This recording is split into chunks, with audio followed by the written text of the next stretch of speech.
Claudine Barreto ipinahayag ang kanyang pagsuporta kay Rita Daniela. Inunahan ni Claudine Barreto ang mga basher at pinalagan ang mga akusasyon na nagsasabing nakikisawsaw lang siya sa isyong kinasangkutan ni Rita Daniela. Sa kanyang social media account, nag-post si Claudine ng mga larawan ng video call nila ni Rita, kung saan ipinagmalaki niyang buong suporta siya kay Rita laban kay Archie Ailmania, isang isyo na naging usap-usapan sa social media. Sa kanyang post, inilinaw ni Claudine na hindi siya nakikialam sa mga kontrobersya o isyong hindi naman siya kasali. Ayon sa aktres, hindi niya layunin na makisawsaw sa mga lumalabas na isyu, kundi ipakita ang kanyang buong suporta sa kanyang kaibigan at kababayan na si Rita. Hindi po ako nakikisawsaw sa mga naglalabasang isyu, aniya sa kanyang post. Pinanto niya rin na si Rita ay isang tapat na Claudenian, at kahit pa hindi siya taga-Clauden, ang mahalaga ay ang pagiging magkaibigan nila at ang pagsuporta sa isa't isa sa mga mabibigat na pagsubok sa buhay.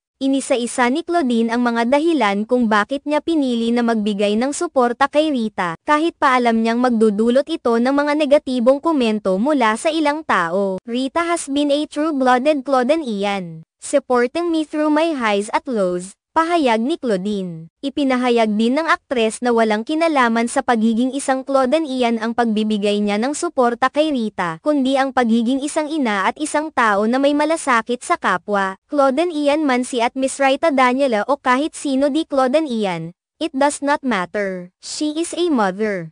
A single mother at father. Dagdag pa ni Claudine. Binanggit din ni Claudine na hindi siya nag-atubiling magbigay ng tulong kay Rita, kaya hindi siya pwedeng ituring na ginagamit lang siya ni Rita para makuha ang pansin ng iba.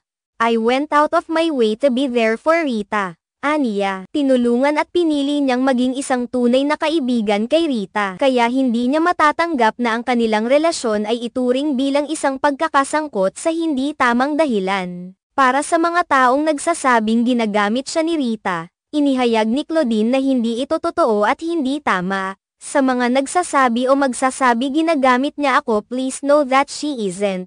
Why am I in the middle of a crossfire because I believe at will protect her? Paliwanag pa ni Claudine. Binanggit niya rin na bagamat hindi direktang tinukoy ang pangalan ni Archie sa kanyang post, malinaw na siya ang tinutukoy bilang isa sa mga pangunahing dahilan ng issue. Bilang bahagi ng kanyang mensahe, nagbigay si Claudine ng malupit na babala sa pinagmulan ng kontrobersya. At ito ay ang mga alegasyong kinakaharap ni Rita. The her perpetrator ako harapin mo, saad ni Claudine. Ayon pa kay Claudine, ang taong responsable sa paglabas ng isyu ay kailangan humingi ng tawad at ayusin ang lahat bago pa ito maging huli. Apologize before it's too late, boy, dagdag pa ni Claudine. Ang matinding pagdepensa ni Claudine kay Rita ay nagbigay daan sa mas malalim na usapin ng pagkakaibigan at pagiging tapat sa mga kaibigan sa kabila ng mga pagsubok.